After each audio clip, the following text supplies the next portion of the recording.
The people of Israel had come a long way. From the chains of Egypt to the dry wilderness of Sinai, they followed the Lord, who split seas, destroyed armies, and fed them from heaven. Now, at last, they camped in the wilderness of Paran, just steps away from the land God had promised to their ancestors. It was a land spoken of for generations, a land flowing with milk and honey, and now the moment had come to see it with their own eyes.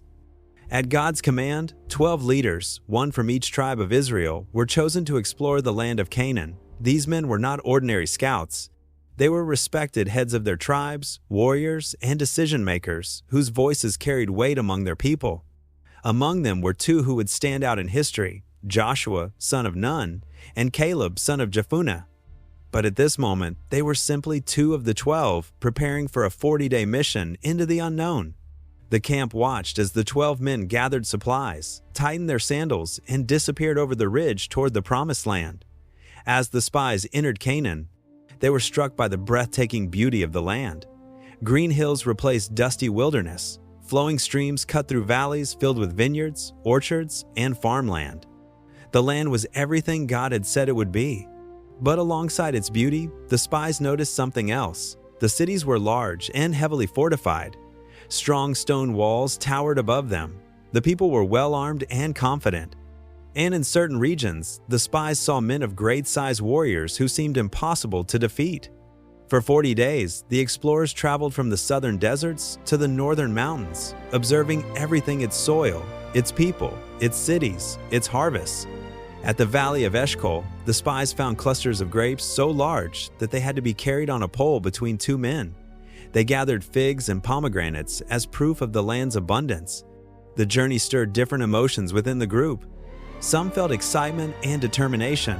Others felt only fear. When the 12 spies returned to the Israelite camp, the people gathered eagerly to hear their report. The sight of the giant grapes caused murmurs of amazement. The land was indeed fruitful, more than they had ever imagined. The spies reported that the land was good, rich, and overflowing with abundance. But then came the warnings. The people of the land were strong. The cities were large and heavily defended. And some inhabitants were giants so tall that the spies felt like insects next to them.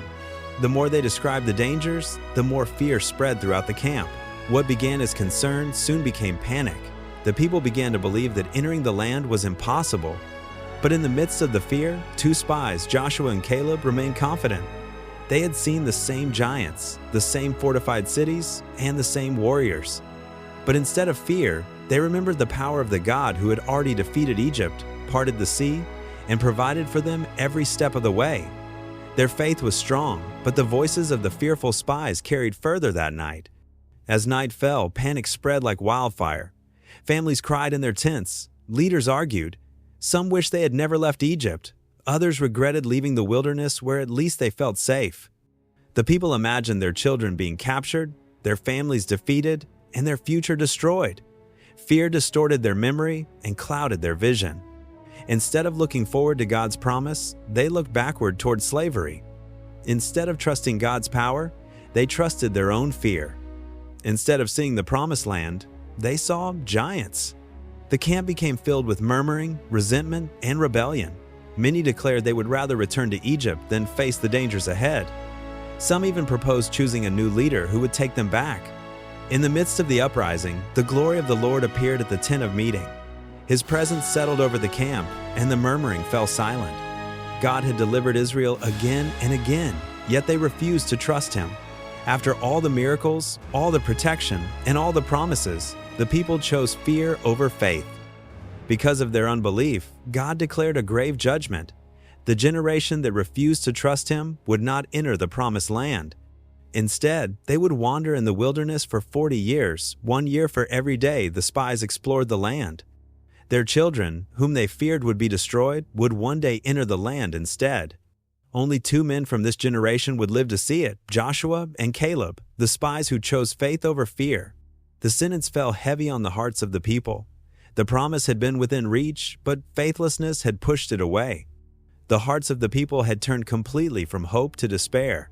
When the people heard God's judgment, grief and regret overwhelmed them. They realized too late that their fear had cost them the land of promise. In a burst of desperation, a group of Israelites decided to enter the land anyway, hoping to reclaim what had been lost. But it was not an act of faith, it was an act of rebellion. Without God's presence, they rushed toward the hill country. The Amalekites and Canaanites who lived there met them in battle.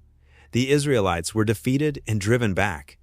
Their attempt to seize the promise without obedience only deepened their sorrow.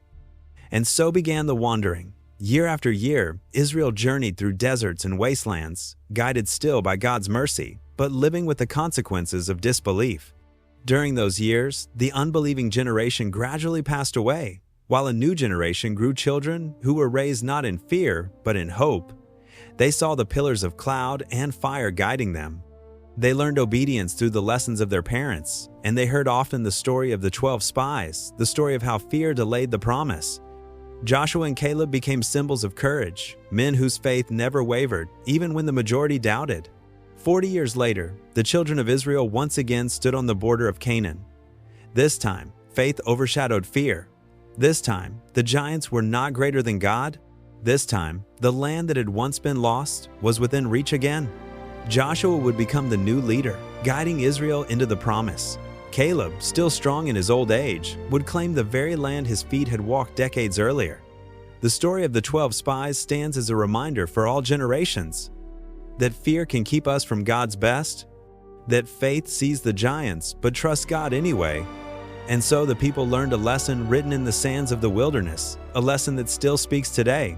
The promised land belongs to those who walk by faith, not fear, and that no matter how far we wander, God's promises remain.